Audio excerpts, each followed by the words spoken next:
I've been lucky enough to have worked on, prior to this, 7 other films that were nominated for Grammys. So I actually forgotten that the Grammys were the day that they aired. So I found out because I was standing in my kitchen making some food, and I got a text message from one of my friends saying congratulations, and I didn't really know what he was talking about, and then realized, oh, the Grammys are today? Oh, we won. Oh, okay. What am I supposed to do now? As far as like the Grammy process goes, I think in October of 2024, we found out that it was nominated. I could be slightly wrong about my dates. I think that's when it really felt real to me. There's sort of a verification process after you win. I knew that I was qualified for it, and I was just kind of waiting out the entire process. So when it finally showed up, that was kind of the moment of like, oh, okay, I have this thing that very few musicians or engineers or people who work in my industry ever get to even put their hands on. When you're watching a film like Dune, there's a lot of music that is coming out of things that don't really sound like an instrument that maybe you've heard before, and those are things that me and my team create.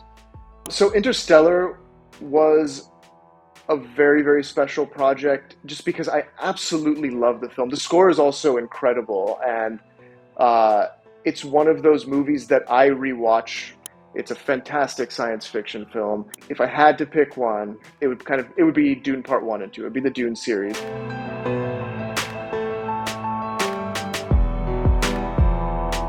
I spent the majority of my childhood in Karachi.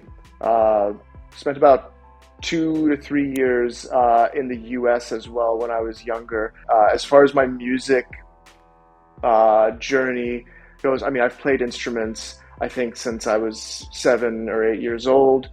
I got into guitar when I was about 13, and it was something that, it was just this time where, all of my friends were playing guitar, and I got into it, and I started playing in bands.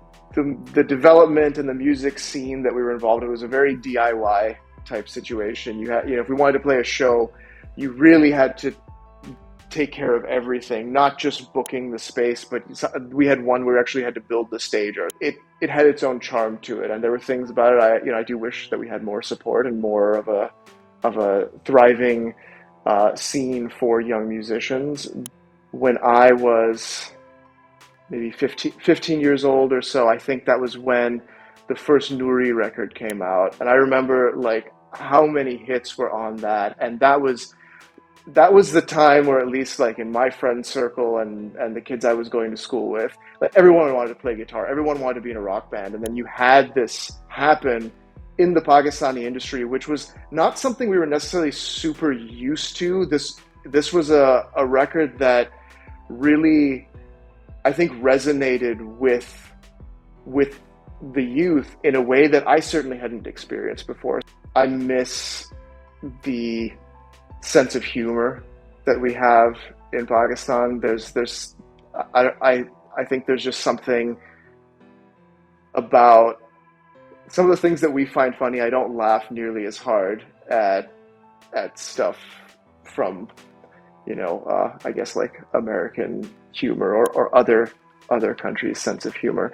In Pakistan, we gave our musicians more recognition and more value. We really value our visual artists and our actors, but I think we're really overlooking our musicians. And I really wish, as a country, give those people more of a platform and more of a chance to really show what they're up to and put that stuff out there. I think we'd be really surprised and really impressed, and I think the rest of the world would also notice it. I think I've said too much. All right, bye.